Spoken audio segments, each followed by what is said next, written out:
한국형 전투기 KF-X 사업이 지난 2002년 제197차 합동참모회의에서 장기 소요로 사업 추진이 결정된 지 20여 년 만인 지난 9일 KF-21 보라매라는 이름으로 정식 출고됐다. KF-X는 체계 개발에 착수한 지 5년 만에 시제기가 출고되는 기적과도 같은 속도로 개발이 진행됐다. 당초 목표는 F-16 플러스급 전투기로 설정됐으나 개발 과정에서 여러 목표가 상향 조정되면서 5세대에 필적하는 수준으로 개발됐다. 현재까지 알려진 재원들을 종합하면 전반적인 성능에서는 유럽의 유로파이터, 프랑스의 라팔, 러시아의 수-35를 능가하는 수준의 능력을 발휘할 것으로 기대되고 있다. 모두 120대가 배치될 KF-21은 공대공 전투 능력만 보유한 블록 1 버전이 2026에서 2028년 40대. 성능 개량을 통해 공대지 공대함 능력을 보유한 블록 2 버전이 2032년까지 80대 배치될 예정이다. 2030년대 초부터는 추가 성능 개량을 통해 중거리 공대공 미사일 2발과 소형 활공 유도폭탄인 SD 4발, 즉 F-35A의 절반 수준의 내부 무장 능력을 갖는 스텔스기로 발전시킬 것이다. KF-21의 핵심 성능을 몇 가지 보면 우선 레이더는 F-35에 필적하는 1200개의 TR 모듈로 만들어져 중국의 J-11 전투기 정도는 250km 이상에서 탐지할 수 있다. 레이더, 전자광학 적외선 등 각종 탐지 장비를 활용해 조종사에게 알려주는 센서 퓨징 능력은 이미 5세대급이고 기동력은 현재 미 해군 주력 전투기인 F-18 슈퍼호넷보다 낮다. 슈퍼호넷과 같은 엔진을 쓰지만 더 가볍고 설계가 더 선진적이기 때문이다. 무장도 국산은 물론 유럽제와 미국제 등 다양하게 쓸 수 있는 장점이 있다. KF-21 성공의 핵심은 수출이다. 목표 기체 가격, 플라이어웨이 코스트를 6,500만 달러로 제시했는데 F-18 슈퍼호넷은 6,700만 달러 선에 형성돼 있고 중국 스텔스기 FC-31은 7,000만 달러 수준이다.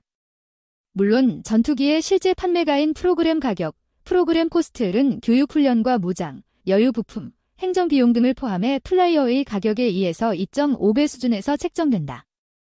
즉, KF-21의 실제 판매 가격은 대당 1억 3천만 달러 수준에 형성될 것으로 보인다. 현재 4.5세대급에서 최정상급이라는 라팔이나 유로파이터의 프로그램 가격이 2억에서 3억 달러 이상이므로 목표대로만 되면 유럽제에 비해선 가격 경쟁력이 있다.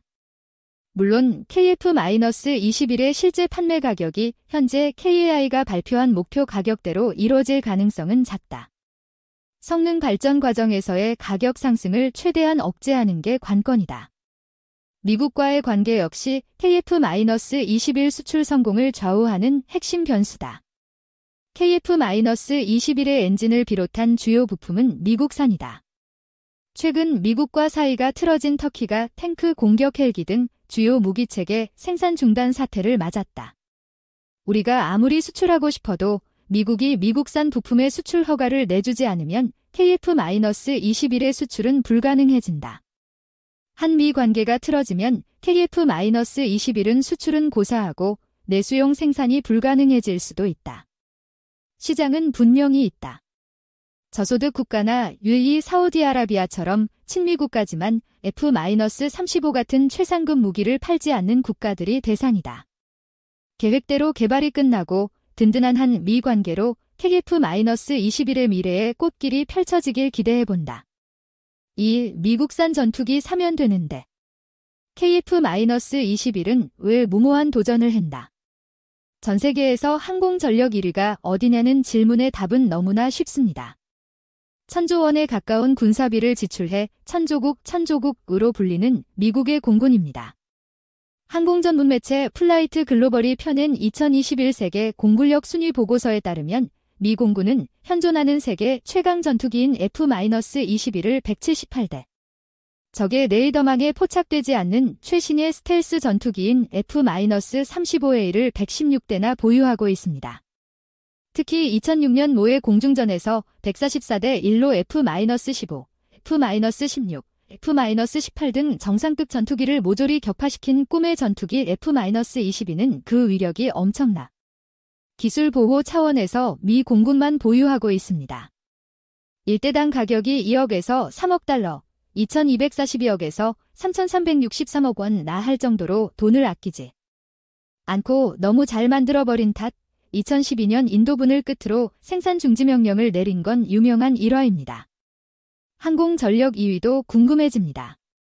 중국이냐 러시아냐 의견이 분분하지만 방산 분야 전문가들은 미 해군을 꼽습니다. 미 해군이 보유한 전투기만 426대로 중국 1571대이나 러시아 1531대가 보유한 전체 전투기 수에는 미군 전체는 2717대 미치지 못하지만 질적 측면에서 압도한다는 평가입니다. 실제 미 해군이 보유한 핵 공중지휘기 E-6B 머큐리 같은 특수임 무기는 408대로 러시아 130대나 중국 115대를 훨씬 뛰어넘습니다.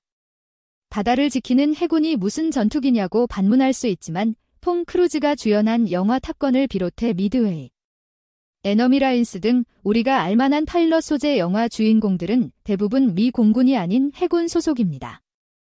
항공모함으로 전 세계 바다를 누비는 미 해군은 효율적 작전을 위해 자체 항공부대를 꾸렸고 이에 미 공군의 버금가는 항공전력을 갖추게 됐습니다.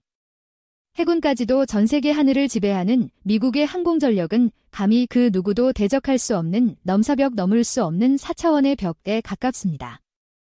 이런 미국이 만든 최첨단 전투기를 아무나 살 수 있는 건 아닙니다.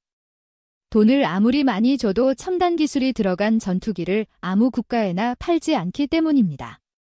북대서양 조약기구 NATO 나토 일원으로 F-35 공동개발국이었던 터키는 러시아제 무기를 사들인 탓에 미국과 계약한 F-35 100대 도입을 거부당했습니다. 우리는 다행히도 한미 동맹 덕에 우수한 미국산 전투기로 항공 전력 대부분을 채웠고요. 미국이 전 세계 20개국 정도에만 팔았다는 F-35A도 40대를 확보했습니다.